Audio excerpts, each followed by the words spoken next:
आग लगा दो इस जहान को और आने दो तूफान को। और अगर देखनी है मेरी उड़ान तो और ऊंचा कर लो आसमान को। तो नमस्कार दोस्तों, मैं आपका दोस्त निंजा स्वागत करता हूं आपके अपने प्लेटफॉर्म आई क्यू निंजा पर। तो दोस्तों, जैसा कि आप सभी को पता है, यूपी पुलिस कांस्टेबल की एग्ज़ाम डेट आ चुकी है। और एग्ज़ाम डेट है 8 जून। 8 जून, 9 जून और 10 जून, ये है एग्ज़ाम डेट। ठीक है गाइज। तो यूपी पुलिस कांस्टेबल 2026 इसकी एग्ज़ाम डेट आ गई। जिन बालकों को इंतजार था और नहीं था तो भी सुन लो। 8, 9 और 10 जून को तुम्हारा एग्जाम है। तो आज हम बात करेंगे कि आखिर ये 90 दिन में, कुल मिला के हमारे पास 90 दिन है, 3 महीने ही है, क्योंकि जून में तो तुम कुछ पढ़ नहीं सके। ठीक है। तो लास्ट 90 दिन में हम क्या अपनी सिलेक्शन की पूरी रणनीति बना सकते हैं जिससे हमारे 240 तक स्कोर आराम से टच कर लें। ठीक है गाइज। तो आज उसी बात को लेकर इस वीडियो में बात करेंगे हम। तो गाइज, ये रहा आपका ऑफिशियल नोटिस जो योगी बाबा जी ने कल आपकी साइट पर डाल दिया था कि एग्ज़ाम डेट कब है। 8/6/2026, 9/6/2026 और 10/6/2026। तो 8, 9 और 10 को होने वाला है धमाका। पता चलेगा कौन बनेगा कोप्स और कौन करेगा अगले साल की तैयारी। तो ठीक है गाइज, हम आगे चल के सबसे पहले हम उन तथ्यों पर बात कर लेते हैं जिनका हमारे दिमाग में रखना, हमें अपने दिमाग में रखना बहुत ज़रूरी है। क्योंकि एक बार स्ट्रेटेजी बना लो, एक बार रणनीति बना लो, सारी चीज़ों को ध्यान में रखते हो और फिर अपनी तैयारी में लग जाओ भाई। मतलब बेस्ट स्ट्रेटेजी बताऊंगा तुम्हें, एक बार अप्लाई करके देखो और ना यकीन हो तो बताना। ठीक है गाइज। अगर हम 2018 की बात करें तो उसमें 41,520 पद थे जिसके लिए इतने फॉर्म पड़े थे। ठीक है। अगर पर सीट कंपटीशन देखें तो 53 बच्चे का पर सीट कंपटीशन था। ठीक है गाइज। और अगर 2019 की बात कर लें तो 49,568 पद थे जिसके लिए 19 लाख फॉर्म पड़े थे। और अगर पर सीट कंपटीशन देखें तो 29 बच्चों का पर सीट कंपटीशन था। ठीक है। 2024 की बात करें तो 60,244 पद थे जिसके लिए 48 लाख फॉर्म भी सबसे ज़्यादा हाईएस्ट इसी में पड़े थे, क्योंकि पद भी सबसे ज़्यादा हाईएस्ट अभी तक इसी में आए थे, ये जो इससे पिछली भर्ती है। तो 48 लाख फॉर्म पड़े थे। पर सीट कंपटीशन फिर भी 79 था। फॉर्म भी सबसे ज़्यादा, पद भी सबसे ज़्यादा और कंपटीशन भी सबसे ज़्यादा। ठीक है गाइज। अगर इस बार की बात कर लें 2025-26 में तो 32,679 पद हैं, जैसे तुम्हें सबको पता ही है। और इसमें लगभग लगभग फॉर्म जो पड़े हैं ना, वो 30 से 32 लाख फॉर्म पड़े हैं। अगर इसमें कंपटीशन हम मोटा मोटा देखें तो 107 बच्चा। गाइज, अगर तुम्हें हकीकत बात बताऊं तो इस बार वाकई में कंपटीशन थोड़ा ठीक ठाक वाला रहने वाला है। उसका कारण क्या है? उसका कारण ये है, देखो, एक तो नेगेटिव मार्किंग हट गई, ऊपर से वैकेंसी कम है। तो सारे कंपैरिजन तुम्हें करवा के बताऊंगा तुम्हें, और कैसे तुम फिर भी अपना सिलेक्शन सुनिश्चित कर सकते हो ये भी बताऊंगा। ठीक है। एक बार अगर हम कट ऑफ देख लें तो 2018 वाली भर्ती की, जिसमें 41,000 के करीब पद थे, यूआर की 225 गई थी, समझ रहे हो। और 2019 में 193 गई थी यूआर की, जिसमें 49,000 पद थे। और 2024 में 225.75 गई थी, सभी को पता है, जिसमें 60,000 पद थे। ठीक है। अगर ओबीसी की बात करें तो 216 गई थी। और 2019 में जो गई थी 185 गई थी। और 2024 में जो गई थी 216 गई थी। ठीक है। और अगर एससी की बात कर ले तो 2018 में 187 गई थी, और 2019 में 159 गई थी, और 2024 में 196 गई थी। और अगर हम एसटी की बात कर लें तो 153 गई थी, 153 गई थी 2018 में, और 24 में गई थी 170। ठीक है। अगर फीमेल की बात कर ले तो हमारी बहनों की कट ऑफ गई थी 199 2018 में, और 180 2019 में, और 212 2024 में। ठीक है गाइज। तो अगर हम यूआर, ओबीसी और एससी को लेकर चलें तो गाइज 2024 में 225, 216 और 196 गई थी, और फीमेल की गई थी 212। तो एक बार आपने देख लिया 2018 में कितने फॉर्म पड़े थे, 24 में कितने पड़े थे, और इस बार कितने पड़े। पर सीट कंपटीशन क्या रहने वाला है और क्या क्या गई थी इसकी कट ऑफ। ठीक है। और अब आ जाओ, एक बार मैं तुम्हें मोटा मोटा थोड़ा सा एक्सपेक्टेड कट ऑफ से बता दूं, उसी हिसाब से तुम्हारी तैयारी बताऊंगा। इतनी कट ऑफ पार करने के लिए तुम्हें क्या बेस्ट रणनीति होनी चाहिए। गाइज, जो मैं रणनीति बताऊंगा ना, एक बार तुम उसे अप्लाई करके देखो। मैं नूना कह रहा तुम कुछ दिन अप्लाई करो और फिर प्रीवियस ईयर जाकर मॉक लगाओ, या फिर कहीं सही वेबसाइट से मॉक लगाओ। अगर तुम्हारा स्कोर ना बढ़े और उस चीज से तुम्हें ना फायदा मिले तो गाइज वो वहां का वहीं छोड़ दो, क्योंकि लेने की जरूरत ही नहीं है। कम से कम अगर एक बार तुम अप्लाई नहीं करोगे तो तुम्हें कैसे पता चलेगा भाई, समझ रहे हो बात को। देखो गाइस, रियलिटी में अगर मैं बात बताऊं तो जनरल वालों की कट ऑफ 2024 की है ये, ठीक है। 2024 जो अभी वाली गई थी, जिसमें 60,000 से ज्यादा पद थे, वही वाली है ये। उसमें 225 वैकेंसी थी, 225 कट ऑफ गई थी। और ओबीसी की बात करें तो 216 गई थी। और ईडब्ल्यूएस की बात करें तो 209 गई थी। और एससी की अगर बात करें तो 196 गई थी। और अगर एसटी की बात करें तो 170 गई थी। गाइज ये कट ऑफ जब गई थी जब 60,000 तो वैकेंसी थी और निगेटिव मार्किंग थी, ठीक है ना। और इस बार क्या है, इस बार अगर तुम मोटा मोटा मान लो, तुम 40,000 तुम्हारी वैकेंसी है, ठीक है, और निगेटिव मार्किंग है, निगेटिव मार्किंग नहीं है, ठीक है गाइज। अगर तुम मोटा मोटा 40 में मान लो, जितनी भी हैं 35 33, तो भी गाइज अगर तुम देखो 60,000 वैकेंसी में और निगेटिव मार्किंग थी। देखो एक बात मैं बता दूं तुम्हें, 3 से 4 नंबर का फर्क पड़ जाता है सीधा निगेटिव मार्किंग होने और ना होने का। अगर निगेटिव मार्किंग है और ना है तो 3 से 4 नंबर का फर्क पड़ता है। अगर निगेटिव मार्किंग नहीं है तो इस बार तो यही कट ऑफ 3 से 4 नंबर तुम्हारी बढ़ जाएगी। और दूसरी बात, वैकेंसी आती है। क्यों गाइज, कितनी वैकेंसी है इस बार? 32,600 के करीब वैकेंसी है। 40,000 तो बहुत ज्यादा बता दिया तो फिर मैंने। अगर 32,000 तुम्हारी वैकेंसी है, बताओ, और निगेटिव मार्किंग तुम्हारी है नहीं, तो गाइज बताओ, एक तो 60,000 से आधी वैकेंसी हो गई, तो बताओ, और ऊपर से इसमें निगेटिव मार्किंग थी और इसमें नहीं है, 3 से 4 नंबर तो बढ़ेंगे निगेटिव मार्किंग के।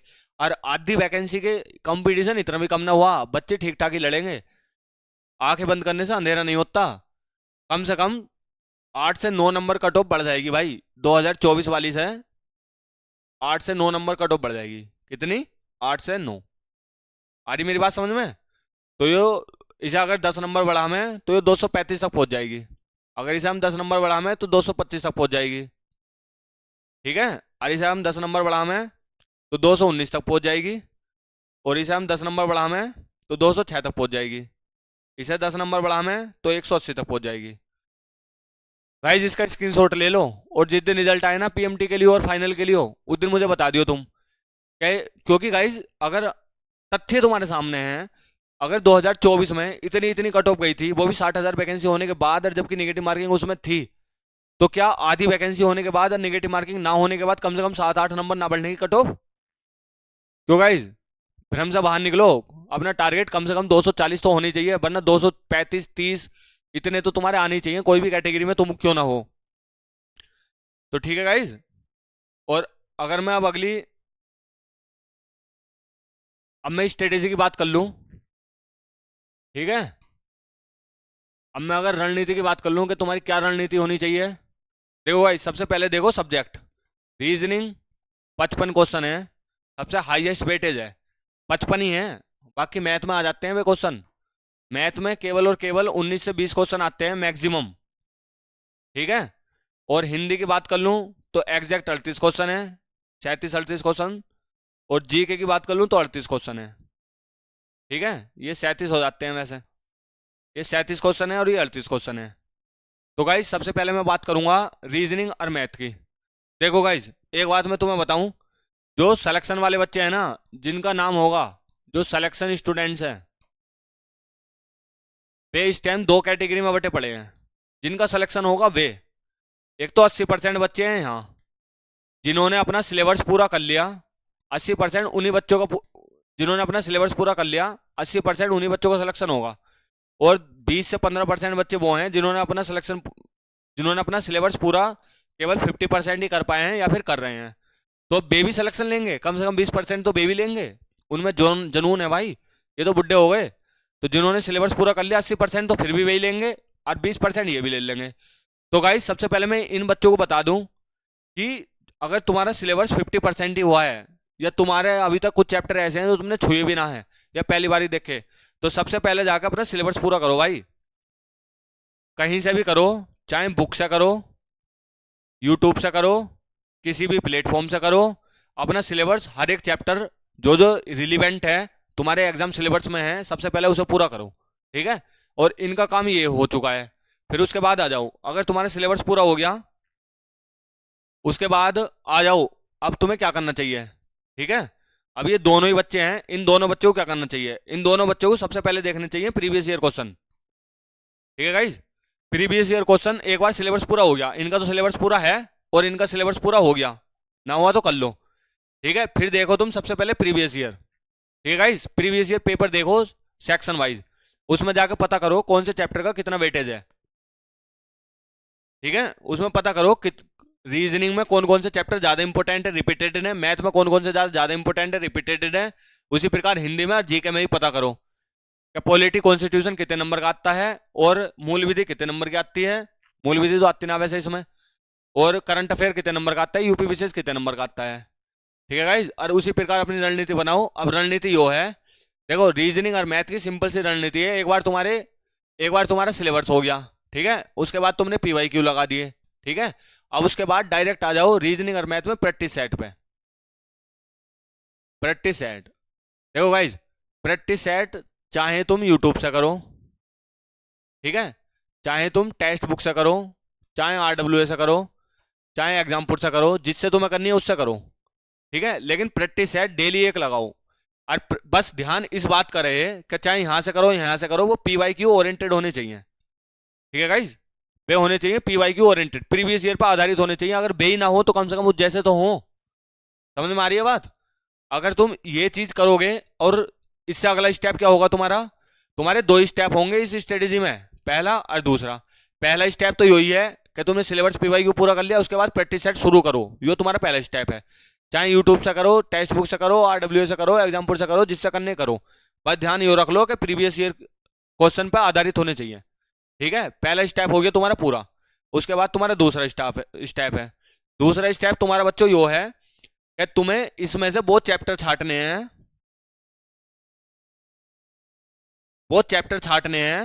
वो टॉपिक छाटने हैं तुम्हें इसमें से। जब तुम ये प्रैक्टिस सेट लगाओगे ना, इसमें से वो चैप्टर तुम्हें छाटने हैं, वो टॉपिक तुम्हें छाटने हैं, वो चैप्टर तुम्हें छाटने हैं, वो टॉपिक तुम्हें छाटने हैं प्रीवियस ईयर क्वेश्चन में से, प्रैक्टिस सेट में से, जो टॉपिक जो चैप्टर तुम्हारे कमजोर हैं या फिर जिससे ज्यादा क्वेश्चन आ रहे हैं, ठीक है। दूसरा स्टेप तुम्हें यो है, बे वाले टॉपिक और बे वाले चैप्टर तुम्हें मजबूत करने, जो ज्यादा रिपीटेड हो रहे हैं, या तो ज्यादा रिपीटेड है वे, या फिर ज्यादा, ठीक है, ज्यादा तुम्हारे गलत हो रहे हैं, ठीक है गाइस, तुम्हारे या तो गलत हो रहे हैं या ज्यादा रिपीटेड हैं, ये चीज करो। ये दो स्टेप में रीजनिंग मैथ तुम्हारा खत्म है। मैं कह रहा हूँ इसमें 55 में 55 लेकर आओगे, और इसमें 19-20 में से कम अगर ज्यादा ही बेकार तुम्हारा रीजनिंग मैथ भी है ना, तो 15 तो ले ही आओगे। भाई रणनीति क्या है यार, रणनीति सिंपल सी रणनीति है, रीजनिंग और मैथ के लिए सिंपल से तुम्हें फंडा अपनाना है, 100% कारगिल। दो स्टेप में रखो इसे। सबसे पहले तो तुम प्रैक्टिस सेट शुरू करो, ठीक है, प्रैक्टिस सेट स्टार्ट कर दो, और प्रैक्टिस सेट स्टार्ट करो कहीं से भी करो, बस ध्यान रखो कि पीवाईक्यू आधारित हो वो, ठीक है। फिर उसके बाद इसमें से छाट के लाओ जो तुम्हारे टॉपिक कमजोर हैं और जो तुम्हारे चैप्टर कमजोर हैं, और उन्हें ठा ठा के तुम तैयार करो, चाहे यूट्यूब से तैयार करो, चाहे टेक्स्ट बुक वगैरह से तैयार करो, कहीं से भी तैयार करो, उन्हें तैयार करो टॉपिक वाइज, ठीक है। ये तुम्हारा दूसरा स्टेप है, आराम से ले आओगे भाई। रीजनिंग में 50+ की गारंटी मैं दे रही हूँ, अगर डम से डम बालक भी है ना तो उसकी भी।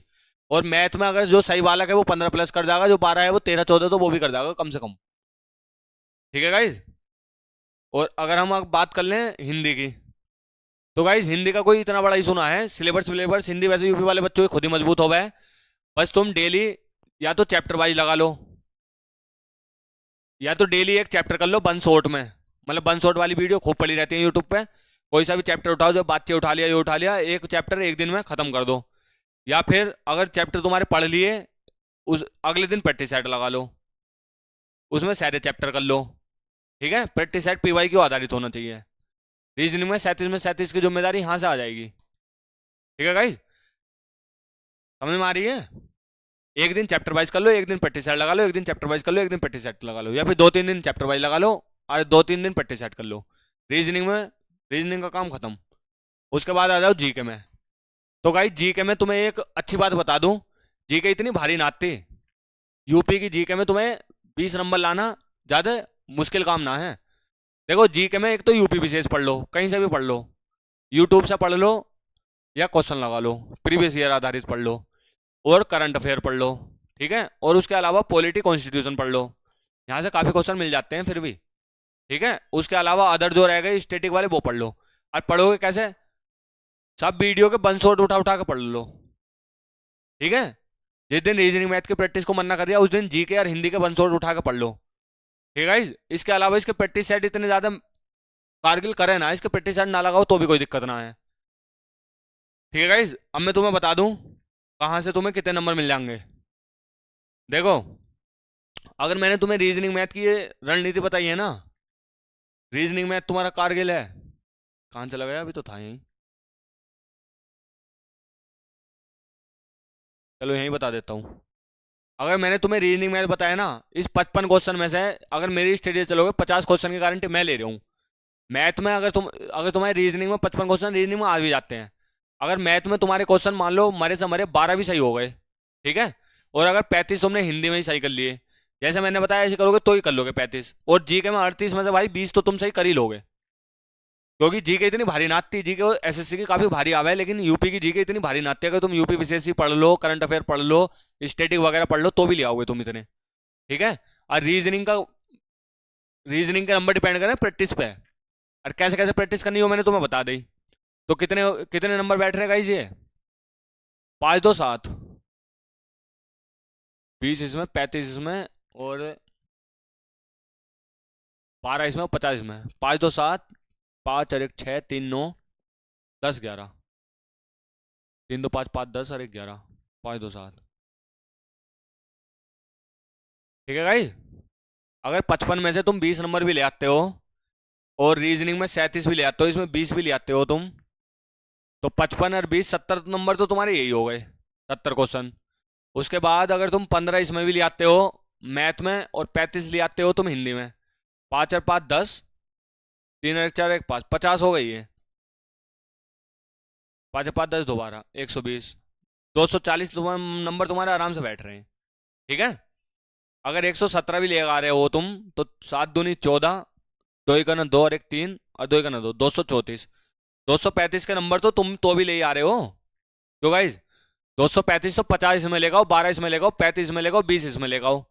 और जिन बच्चों के थोड़ी हिंदी कमजोर है, 2 1 नंबर इसमें एक्स्ट्रा मान लो, जीके में मान लो 2 3 नंबर एक्स्ट्रा, या फिर मैथ में मान लो 1 2 नंबर एक्स्ट्रा। मतलब अपने हिसाब से ऊपर नीचे करके तुम्हारे 240 के करीब, 235 40 आराम से नंबर आ जाएंगे, और इतने पे तुम्हारा सिलेक्शन कहीं ना जाने का, ये भी गारंटी है। समझ में आ गई ना। यहाँ मैंने कही मैक्सिमम 10 ही नंबर बढ़ेगी, इतनी भी ना बढ़ने की, 235 मैक्सिमम है। ठीक है भाई। तो मैंने तुम्हें बता दिया ये, रीजनिंग मैथ में अगर इस तरीके से करोगे ना, तो तुम्हारे रीजनिंग में 50 नंबर 100% आ जाएंगे, और मैथ में तुम्हारे 12 से 13 नंबर 100% आ जाएंगे। ठीक है। बाकी 35 उधर ले आओ और 20 जीके में ले आओ, कुल मिला के तुम्हारे 240 के आसपास नंबर बैठ जाएंगे। ठीक है।